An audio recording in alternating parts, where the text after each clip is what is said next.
For a long time, I had this vision of the mother that I wanted to be. And I would tell my husband, like, I just want to be a Texan mom. The moms who always have their hair done, always wearing makeup, they're always dressed really well, whether they're going to get the groceries, going to fill up the car with gas, like they're always dressed well. Their house is always really well cleaned. They send Christmas cards, okay? Um, I know it sounds like they send Christmas cards, like, oh, so amazing. I'm like, I'm gonna be that mom. That's the mom I'm gonna be. Hi, my name is Emily, and I'm a therapist in private practice, and I help moms who are experiencing burnout to have better communication with their children and their partner, and to actually enjoy their motherhood experience. And I'm also a slow living enthusiast, and I work through mentorship to help overwhelmed individuals build a life that they want to live that is meaningful to them and aligned with their values. Today, I am sick. I've been sick for the last week. I got it from my 2 year old. Um, so I have my tea here, but because I'm not feeling 100%, I still wanted to connect and make a video, but I didn't feel like I could do justice to one of the videos that I already had planned. So instead, I'm trying out this Q&A style video. I'm not sure if I'm going to like it, not sure if you're going to like it. There's no name to this. I don't know. Maybe it's an Ask Emily. I don't know. We're going to give it a go. I asked if you guys had any questions on Instagram, and I received a few, and I'm going to answer those as well as a few questions that I hear often that are often posed to me. Disclaimer, however, although I am a therapist, I am not necessarily your therapist. So this video is for education, entertainment, but for things specific to you, I do recommend you see your own mental health professional. If you are looking for a mental health professional, um, and you're a mom experiencing burnout and you live in Ontario, you can contact me. My information's in the description. I would love to work with you. And if you're not looking for therapy, but you're looking for mentorship, that's also in the video description. But for now, again, all of this, we take it with a grain of salt. This might not be specific to you, but yeah, let's get jumping into this. So the first question that I have is, how can you maintain slow living when you have a busy season at work? Um, this is a really, really good question, because I think that no matter what type of job you have, you probably have seasons where it's a bit busier than other seasons, whether you work for someone or you work for yourself. So, for instance, in therapy practices and mental health in general, usually our busy season is starting in September and then throughout the winter time. And then when the sun comes out, usually it slows down. The sun is very healing for a lot of people, and we call this the summer slump. So we usually don't have so many clients in the summer, whereas, September you get like a boom. So that's common for therapy. And then, of course, like I have, there's other jobs. My sister-in-laws are all in education. So beginning the school years are busy, as well as report card season. And then the person who asked me this question, I actually know, and she works with taxes. And so right now it is tax season. So she is extremely busy. And so, yeah, how do you manage to have a slow living lifestyle when it's a busy season at work? So, first off, it's defining what slow living means to you, because it's different for every single person. How I define slow living and what I do with my mentorship clients is, slow living is really the way you want to live your life. It is to live a life in a way that's meaningful to you, that respects the values that you have. Um, and usually I try and promote us, like, I try and get people to find the three values that they value the most, and they put them in order of most to least important. And those act as your guiding compass. I've been working on a to-do list for myself, trying out different things. And at the top of it, I have my core values, as well as like a photo of a compass, just to show that these are my guiding light and my compass when I'm making decisions and doing to-do lists and planning. I'll put it up on the screen. And so once you define what slow living means for you, then it'll tell you how you can handle it in different seasons. So, in seasons where things are really light, really calm, not too busy, it's very easy to really live the values that you have. But I think the true testament to you respecting your values is being able to respect them even during difficult times. Now, I'm not saying you can just drop all your work, especially not in tax season. I get it. But you can certainly make sure that you prioritize the things that are most important to you during this season. So, for me, for instance, the last few months have been a bit more of a busy season for me for a couple different reasons. So, right now, I was getting ready for taxes. It's my first full year in business, so I had a lot of learning to do in that regard. I've been a year in business, which means that I have more clients now. So a bit of a not heavy caseload, but heavier than what I was doing before. And I just really zeroed in on my niche, which means that I've been working on updating my marketing and stuff like that. So I've been quite busy. However, like if I look back at what my core values are, it's health, family, and connection. So health always comes first. So even during, so that's for me. That's not necessarily for you. It's just for me.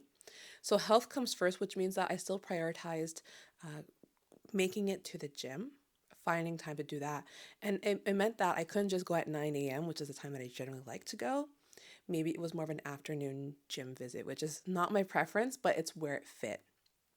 And if I couldn't get to the gym, it was making sure that I was maybe going for a walk outside, stuff like that, just making sure that I was still moving my body and eating well. Because when we work, when we're busy or we feel like we're overwhelmed with work, nutrition is something that can go out of the window. For me, I tend to just grab really easy things because it's a no brainer. So I made sure I had no brainer food in the house, but that was still filling and really hearty and really good for me. So for me, like that were the things I did in preparing for the busy season because you tend to know when the busy season's coming. And I think it's good that you do know when they're coming because you can prepare yourself. I always think it's best to work proactively. So instead of it hitting you and you being, oh my God, what I'm going to do, maybe you see it coming, you see tax season's coming, you see report card season coming, and you prepare for that. So maybe you've meal prepped beforehand. Maybe you ask your partner to be able to help you a bit more and so on. So that's like for health. Family's my biggest one, my second biggest one, because without health, I have nothing, right? That's why family's second. And I know for many people who watch this also have families. Many of you are moms or, caregivers, and family might be one of your biggest values. And so it's always making sure that you prioritize time with your family as much as possible. So you finish work at a certain time, you block off time to see your family. And I know, like, ideally, not the best thing to be working late unless you really thrive working late. But in seasons where I've been really busy, it means I stop seeing clients at 4:30. My daughter comes home. I spend time with her. I spend time with my husband. We make supper. We do the whole bedtime routine, and then I might go back to work. Once she's in bed, I might just do like an hour of paperwork if I didn't have a chance to do it beforehand. I don't go overwhelmed, like I don't like engage in the hustle mentality, but sometimes I get that second wind of just being able to do a little bit more or film a video when she's asleep. That's that kind of stuff. But I prioritize that value of family and I build the work around it. And if you're not able to do it, I would question, like, if you're really organizing the time in the best way possible for you, or if you need to possibly, build your village. I know we talk a lot about building villages with motherhood, and it's so difficult, but I am sure there are people in your life who would love to help you and who have most likely offered to help you, and do not feel bad to accept that offer. Last weekend, my mother watched our daughter because we went to a home and garden show, me and my husband and a friend. And a big reason why we went was because we have some things we need to do to the house, like foundation and insulation. and we really wanted to be focused. And so my mom watched the baby while we did that. Um, and I mean, she got to go see her grandma. She was like so happy. But so it's okay to ask for help, um, and to accept it. That's totally fine. Um, but yeah, so like I guess like it's really unique to you how you're going to embrace this season. If you can see it coming, like I said, think proactively. How can you really create meaningful connections with what's important to you, whether it's your health, your family, your friends, your hobbies, and build the work around it? And you'll most likely actually be much more efficient at your work if you do it this way, because when you already fill your cup with the things that are best for you, you are better able to handle the things that come up. I know that when I've just pushed myself to do work, like when I was trying to do my taxes at first, I was like, oh, my head hurts, I'm going to keep trying. And that wasn't really going anywhere. I was making mistakes. I wasn't finding the right stuff. I was getting frustrated.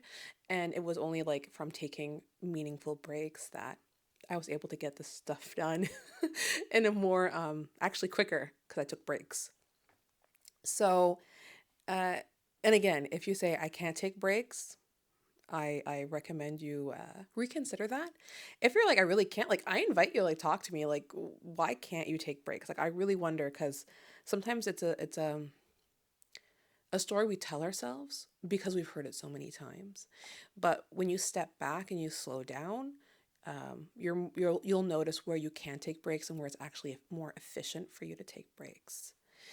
Um, that was a really great question. I really appreciate it. If you need like more, if you have like more details for the questions too, like and or you want me to go a bit deeper in some of the answers that I'm giving, please write down in the description, send me a DM. If you have other questions too, feel free to send me a DM or put them in the description below. The next question is slow living realistic with kids? Yes, I will elaborate more though. um, it, when we think of having kids, it's often like a go, go, go. I worked with youth and families as a therapist for many years. And when I would work with the families, particularly when I work with the parents, they would also always kind of describe it as being a rush from one thing to another, from school to a meeting to a this to a that. It was always like they were running somewhere, getting the kids dressed really quickly to go to the next place, going to work, it just felt like everything was extremely rushed, and that can be really, really difficult, obviously. Um, the first thing that I think is really important that I'll just mention because it kind of ties into the last answer that I gave was that being proactive is one of the best things you can do when it comes to having children and trying to engage in a slow living lifestyle. Because if you know that your kid tends to drag your feet a lot in the morning, then maybe you make sure that you have a longer window for them to wake up and get back into the groove of of like just being in the world. You might have to just create more space for that. Sometimes you might have to make sure that the clothes are picked out the day before. Don't do bath time in the morning if you know that they're just going to play in the bath. Have that in the evening.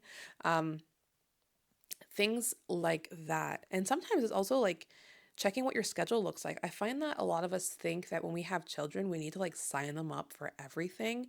So they're going to be in dance, they're going to be in other extracurriculars, they're going to learn an instrument, they're going to do a ton of stuff. And that can be really fun. When I was a kid, I did a couple different things. I did St. John Ambulance. I learned how to do like um, uh, like bandages and stuff like that. And then I did, when I was older, singing lessons. But I know some people that I went to school with who had volleyball, then they also had theater, then they also had, so like tons of things. And children don't need that much stuff. Honestly, children thrive with less. Youth thrive with less. Um, they need more space than we give them credit for. And I would say that living a slow lifestyle is much easier when you have kids than when you live alone. I think my own opinion. So I decided to like embrace slow living when I had my burnout in 2021. At that point, I didn't have any children yet. I was wanting to get pregnant, but didn't have any children yet. And then I got pregnant and I was still like having difficulty with embracing this living lifestyle. It was a process. I only fully embraced this lifestyle when my daughter was 1.5 and I had gone back to work, and I realized that I didn't like how I was leading my life, running from one place to another, working late hours. And it was only because of my daughter that I went directly into, like, I jumped into slow living. Um, because I realized, like, if you watch children, they are built for slowness. Like, they take forever to tell a story and so like they're fast, they're running around everywhere. Let's not, don't get me wrong, but they're built for slowness. They're built for skipping down the road instead of just walking efficiently down it. They are built for going, like, finding little things on the floor, and then spending their time drawing one thing for like an hour, like, um and they find like a lot of fun in the little things. And if you actually slow down your pace to match your child's exploration of life, and I'm saying child, my daughter is 2.5, but like even 8-year-olds, 10-year-olds, um, you'll notice that if you naturally let them progress at their own pace, they're fairly slow and they don't want to be rushed. When you're trying to rush even like a teenager out the door, because teenagers aren't just little adults. Kids aren't just little adults. They're still children. I find that like at 12 years old and a bit older, like they are so fragile and they really need stability and consistency and space. Not from you, but like just space to develop, and they don't need the rush. I think we rush people too much, and that's why a lot of us just like we eat quickly, we go and do things quickly. I remember like being in malls when I was like a teenager and be like, because I was like always like in a fast pace. I was grew up in a fast pace kind of like life.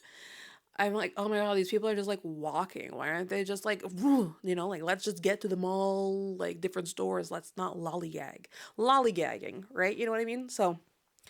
Um, so I think it's really realistic to engage in slow living with kids. The thing is, you just have to be really intentional with it, and I think that's a really beautiful thing about parenting is being intentional. I'm currently reading the book Parenting from the Inside Out. I have a physical copy. I'm listening to the audiobook. But what they talk about a couple different things, but they talk about how um, like one of the key things in parenting is when you are parenting out of intentionality. You're being intentional in the decisions you make, and intentional in the words you're using, intentional in the way you're interacting with your children, rather than doing so by like knee jerk reactions or autopilot. And I think, slow living is really about intentionality. So I think that having that with your children is really beautiful, and that you'll really set them up so that they don't feel like they have to rush through life like maybe you felt that you had to rush through life. So I could make a video one day about slow living with kids. That's more in depth, but this is my little answer for now. Um, a big one that came up because I had asked some questions a while ago was, how do you deal with guilt when slowing down? Because a lot of people feel a lot of guilt for slowing down and for setting boundaries with work, with family, with their partners. So let's touch on that for a second.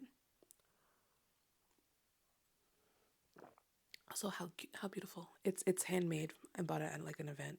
Anyway, and yes, I picked it for this video so I could show it off because it's so pretty. I mean, people who can do these things, amazing. Okay, so how do you deal with the guilt you feel when from slowing down? So the first guilt that usually comes up is that slow living and slowing down and escaping the rat race and hustle culture is difficult because it can make us feel um, bad for going against the status quo. The status quo is work, work, work. And if you're not pushing yourself, you're not hustling, then you're lazy. And so, in a sense, slowing down might be viewed as lazy. Um, so, there's that piece. And the other piece is sometimes you have to say no to people and set boundaries, either like not allowing certain people in your life who cause you harm emotionally, or it could be, turning down opportunities to see people, or you have to set like strict guidelines.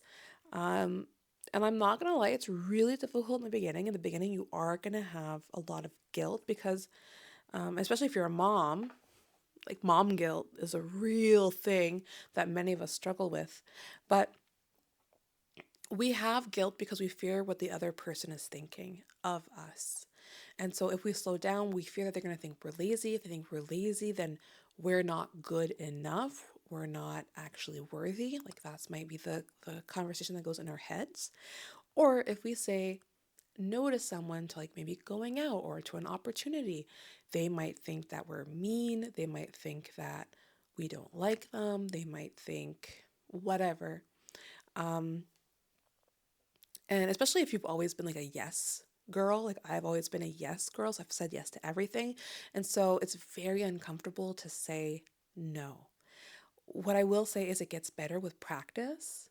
So you have to just practice setting those boundaries with people and prioritizing the things that are important to you and really holding them tight and repeating them because people are going to try and push back your boundaries, but it's your responsibility to hold them because you owe it to yourself. And what I find is the more you do this, and you're doing this in a nice way, I have a video about setting boundaries. I'll link it above.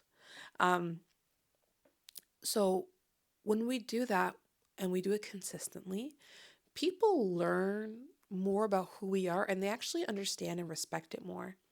So now people know that I say no a lot or I put parameters around my yeses. So for instance, yeah, like I'm seeing a friend this afternoon after um, like she's done work at 5. I'm gonna say at 5:30. I told her I'd only be there at 5:30 because I want to spend time with my daughter before that. Sometimes I only see friends more in the evening. Sometimes I say no to certain days because those are family days. And what I found is when you're clearly communicating a boundary and you're consistent with it, and it's like actually just part of, I don't know, it's who you are. People respect it and they understand and they get it. Oh yeah, Emily is in her season of prioritizing family. Like, will this change in the future? Probably when my daughter is a lot older and she doesn't want to spend as much time with me, this might change. My priorities might change. But for right now, she's my priority. My husband's my priority, my health. So I've said no to things. And the thing is, you can't control how people are going to take in what you say. So in communication, there's a lot of pieces to communication. I took a whole course once all about communication. But like there is what you share verbally, physically, and all that, the information that you share. So you have control over what you share. You do not have control over how the person receives it. Because the person receiving it will understand it through their own lens, they'll make their own judgments. So you can't control what they think. You can only control your delivery. And if you're afraid that people are going to think poorly of you or going to think mean things about you, um, know that if they're the type of people who will do that, they will do this regardless. I think a lot of times we forget or we don't realize like some people just have a harder time and are a bit more negative than others. And that's because they're having a more difficult time. I give them a lot of grace, but I'm not going to let that impact me because I need to keep my light shining. And to do so, I need to prioritize, I need to set boundaries. So how do I deal with the guilt? Is just I know what I'm doing it for. I protect my time so that I can spend it with my family. I also protect, like today, I didn't do much because I'm sick. This is the most that I want to do. And that's important because health is important to me. And if I'm not healthy, I can't be there for anyone. And so, like, I canceled the gym last minute today couldn't go. I felt bad. I was like, but it is what it is. Like, I have to take care of myself. So it's a practice. It's really a practice. I go over this in my, well, in therapy, but also my mentorship program. We go over setting boundaries, and it's a beautiful act of self-care to set boundaries. And the most beautiful gift that you can give yourself and your children is knowing how to set boundaries and modeling it for your children. Yeah. Okay. Okay, this next question is a bit more of a heavy one. How do you manage to implement slow living when you're basically a single parent and you have your own business? So, how do you manage to implement slow living when you're basically a single parent and you have your own business? So, when they say basically a single parent, I'm assuming that either um, they are separated or they're in a relationship where they don't feel supported. That I see a lot of the time with my clients, therapy and otherwise. Um, and so so how do you, yeah, if you're running your own business, I know like um, a business is very different than working for a company. You can like clock out of a company. Like in a business, you're in charge of your own time, so it's really important that you keep strict boundaries around what you do, and it can be really difficult if you're a single parent and you don't have support. I'm extremely lucky. My husband is extremely supportive, and I have great support systems. Um, so I would say if if it's the fact, okay, so first off, it's like figuring out what season of life are you in. So are we growing the business or are we keeping it like status quo? So of course, if you're in a season where things are really heavy and you have your child, maybe you're prioritizing time with your child rather than growing a business. Maybe you're in the maintenance phase of your business. If you're in the maintenance phase of your business, then and you have your child and maybe they're not in childcare. Build your village, right? Get people who can support you. If you're in a committed relationship, if you guys are separated, it's a bit difficult. But if you guys are in a relationship, you and your partner isn't carrying their weight because you feel like a single parent, then obviously I think it's important to work on your communication skills to be able to talk to your partner about this. Sometimes we think that we do, but it's really ensuring that we're doing so with the skills, with the communication skills in mind, that we can express our needs, our wants, and our boundaries. And if you're unable to do so, as like just you and your partner, or you've tried and it's not working, then you might want to seek counseling to see what to have more support in that area. Couples counseling. Either you can have individual counseling. I think that could be very powerful so that you actually know what your thoughts are, what you're wanting to do moving forward. And maybe your partner wants their own therapy because they have their own issues. But then also, couples counseling can be really helpful. I could never be a couples counselor though. Oh my gosh, I think I'd break up way too many relationships. That's a me thing. Couples counseling is really, really important. I'm just not made for it, okay? Um, but yeah, first I would say like get your own help, whether that's therapy or counseling or coaching or something. I think it's important for you to explore your own feelings about this and know what you will and will not accept, because communication is one thing, but sometimes at some points you do need to put in like, you need to say what you will and will not accept, okay? Because um, I've worked with many families and I have worked with, one part of like one partner, not relationships, but like the partner with like one of the partners. And a lot of the time, how do I say this? So, a question I often ask is if your own child was in the relationship that you are, how would you feel about that? Okay. So, if your child was in the type of relationship that you are right now, either in the, in the role that you're playing or in the role that your spouse is playing, how would you feel about that? If you tell me that this is not something that you'd want your children to have as an experience for themselves, then I question why, then I question, like, is this something that you want them to be observing as a appropriate relationship? Because children are highly intelligent, they're highly attuned, they can read a room, and they understand modeling. So they will model usually the relationship that they see, either as the parent who may be carrying all the load or as the parent who is pushing back the load of the house. Um, they will often mimic it, or, just accept it as is, as being facts. And I question how you feel, because I'm basically a single parent and have my own business. Like, I wonder how you're feeling. Like, are you able to be present for yourself? Are you able to take care of yourself? Are you able to truly be present for your children in the way that you want? What I often find when people feel unsupported by a spouse and they have like a lot going on, whether it's like I have my own business or I work for someone else or whatever, um, we often don't feel our best.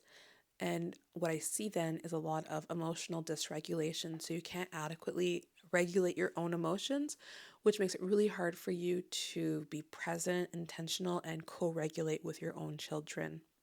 So I don't have a clear cut answer for you. I think it would require more um, deep work. And what I find, like, for me, with slow living, I think it's so powerful, it's so needed. Although I would not be able to have this lifestyle if I didn't do the therapy that I needed first. I had so much to get over. I'm sure I'll go back to therapy because old wounds get triggered, and I need to work on things. But you need to take care of you first.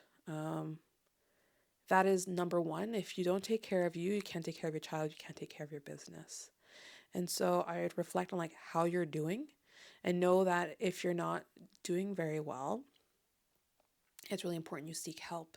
The video I wanted to post this week that I didn't end up posting because I've been ill, I'm going to probably post it in the next time, is going to be about signs of burnout, common signs of burnout. And I would invite the person who left this question to watch that and to recognize um, if there are signs that are within them, and take that as a call to receive more help, um, whether that's mental health help, whether that's talking to trusted people. Um, it's really difficult. It's extremely difficult. So yeah, take care of yourself, and that's the first thing I would do. Don't even worry about slow living right now. Just take care of yourself. Okay, I have two more questions. I don't know how long this video is running for. I do want to say thank you to everybody who's like sending questions. Like, I really appreciate it, and the people who've asked me questions in the past. I appreciate it. It's nice to have questions that I can I don't know, questions that are specific to people that I can like touch on. It's really helpful. Thank you. Um, okay. I have two, yeah. So the first one I'm gonna just touch on of the last two.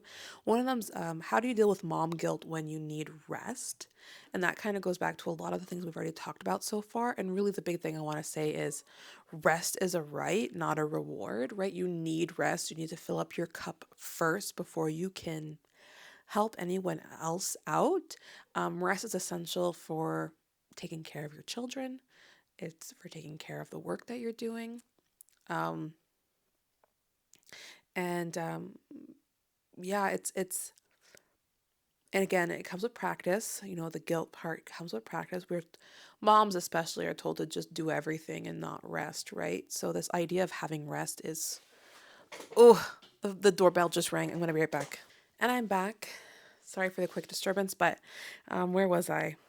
Oh yeah, mom guilt. I'm bad out of breath. I ran upstairs. I work in the basement. So mom guilt, rest is so important to take care of yourself, to take care of others. And I think we just need to normalize it. I think the more that we normalize it in society, the more that we're going to feel like we can rest. Um, and just really like tell yourself how it's good for you. And notice, I think like a good way of doing that, like tracking how it makes you feel. Sometimes it's good to like track. Like I've done that where it's like tracking how I am with rest and without rest. And I found that, I'm more patient when I rest. I'm able to do more efficient work. I'm able to regulate my emotions a lot better when I rest. And I'm able to be like more of the mom that I want to be. I'm more fun. Like I'm a very, like you can't tell right now because I'm kind of sick and I'm like monitoring my energy. But I'm a very like happy-go-lucky person. I'm always laughing, always smiling. And when I don't rest is when like my husband goes like, "Are you okay?" Like, "Oh no, I'm just tired," But like, so it's just part of like who I am, and I want to be that person. I want to be happy. Like, I, that sounds a bit weird to say because everybody wants to be happy, right? But like, I love life. I love people. I don't know. If people are gonna have like an experience with me, like I want it to be a good experience, whether it be, of course, when I have clients, but also like the cashier at the grocery store. I want her experience with me to be positive as well. So I want to just, when I take care of myself, I'm able to be positive with everyone. And yeah, don't know if that sounds weird, but um, don't know if it's best answer that question. But okay, I've got one more question to answer. Um, and this one is one that I hear a lot. Um, how do you handle the pressure to do it all? So I don't do it all. At this given moment in time, there are dishes that are dirty on my countertop. There is clean laundry to fold, and yeah, there's some groceries to do. I've been sick, so that's why like that stuff has been put to the side. Um, so I know that I can't do it all, and to do it all would mean that I would be really depleted, right? So for me, it's a lot about prioritizing. So there's dirty dishes, but I made supper. That's pretty good. I didn't do the dishes last night because I decided to rest instead because I felt really weak, and I knew that like I had some stuff coming up today, and I just like um, I wanted to have energy for my daughter in the evenings. Um, Yesterday I was really lax with myself because I had two clients, so I needed to like manage my energy. Um, and so I have weeks where like I feel like I got it like all together, not all, but like I feel like I get a lot of it together. And there's some weeks where it's like I really don't. Um, and I used to feel really bad about that because for a long time I had this vision of the mother that I wanted to be, and I would tell my husband like I just want to be a Texan mom. So what does that mean? In my mind, because I was watching some YouTubers who, back in the day, who were Texan moms or like their own mothers were Texan moms kind of thing. And it's the moms who always have their hair done, always wearing makeup. They're always dressed really well, whether they're going to get the groceries, going to fill up the car with gas, like they're always dressed well. They tend to wear shoes in the house, which I never get. I'm Canadian. That is not a thing. Wear slippers, maybe Crocs, but no outdoor shoes in the house. Heck no. Um, but always dressed well. And these are the moms that will make like a full, beautiful supper each time, right? So they've got like the protein, the sides, plural. They'll also have a salad, and they'll most likely make a dessert, right? And they'll have fresh rolls on the table. Their house is always really well cleaned.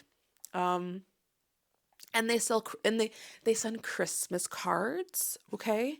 Um, I know it sounds like they send Christmas cards, like, oh, so amazing. I'm like, I'm gonna be that mom. That's the mom I'm gonna be. Um, and I used to watch Seventh Heaven as a kid. I used to love Seventh Heaven. And like the mom from Seventh Heaven, from the Camdens, like was that. I don't think it's set in Texas, but it's kind of like that vibe of like put together. Um, and so anything not nearing Texan mom was like a failure to me. And I am so far from a Texan mom. I am so far from it. So look at me right now. Like I'm not super put together because I'm sick. What's the point? Also, I'm a lounge clothes and pajama in the house kind of gal. Like you get home, we outside clothes they get taken off and inside clothes get put on, just like we put our comfy clothes on. Like that's just me. I've never in my life sent a Christmas card ever. Even just sending my wedding cards and like my like invitations and my thank you notes was freaking exhausting. I don't want to do that. um and supper is what supper is, you know what I mean? The thing that I didn't realize at the time when I was like I want to be a Texan mom, it's like, well, the moms that I was watching often they were stay-at-home moms, but their children were older and out of the house. Or out of the house or old enough like they were teenagers. Um I do not have that life. I am a working mom and I have a 2 year old. Um, and I think even if I didn't, like, that wouldn't be me, I'd rather do other stuff than that. Um, so, yeah, I felt really bad. I couldn't do it all and like just be happy all the time. Like, and I was going through postpartum depression too. So I was like, I suck. I'm failing. I kept saying that. I'm failing as a mother. I'm a horrible mother. Like, poor Gwen. Like, my daughter's name is Gwen, and I'm like, oh, poor Gwen, she has the worst mother in the world. Yeah, like I don't make fresh rules. I'm sorry, daughter. You have the worst daughter. You have the worst mother in the world. Like, so a lot of it's showing compassion to yourself. That's what I did. I showed compassion to myself. Like, I'm not that mom, and I don't want to be that mom. Really, I want to be me.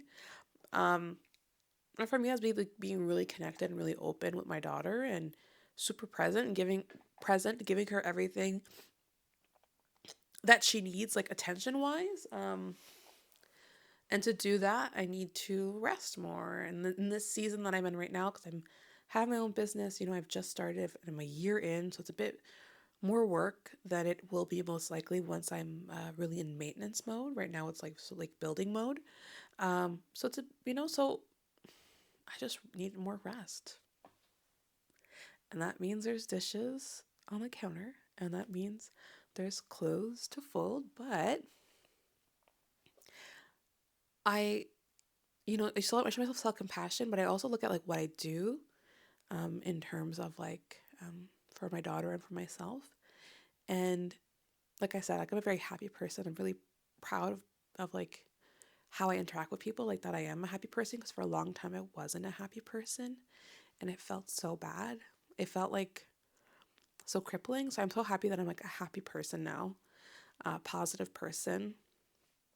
I love being with my daughter and I have so much like empathy and compassion for my daughter. Like, she is 2.5 almost, and she has her Tinkerbell stages. I call those Tinkerbell stages where she's like, she'll feel all of one emotion super intensely, and it'll swing violently. So she'll feel like a ton of anger, and then a ton of sadness, and it could be like, a couple days ago, she got home from daycare, and she was just flipping through all of them. It was intense, and I know that when I wasn't taking care of myself, my response was like, oh my God, I can't handle this, tag out, which is totally valid. That's a totally valid response. Because if you can't interact with your child in a way that's like positive to either, like to both of you, then like tag in, tag out, awesome. But now I was just like talking to my husband, like, man, she's having a hard day. Like, that sucks. She's having a hard day. She must be tired or something. Or, is she hangry? Do we have to give her a bit more, like, something? Like, a bit more food? Maybe, like, the supper is taking a bit too long. She needs something before supper is ready. Does she need a bit more cuddles? Does she need, and we just kind of, like, took it as, like, she's having a hard day. Because I know I have hard days and I get emotional. And so our toddlers do, too. And our teenagers. Teenagers do, too.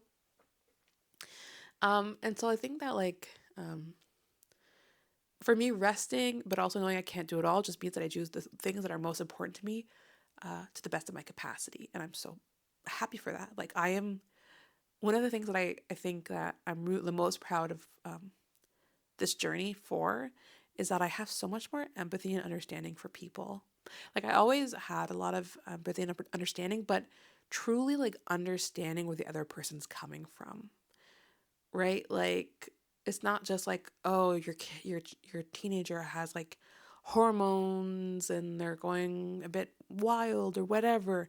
It's like, oh, like your kid isn't sure what to how to interact with you, because sometimes they get yeses, sometimes they get nos.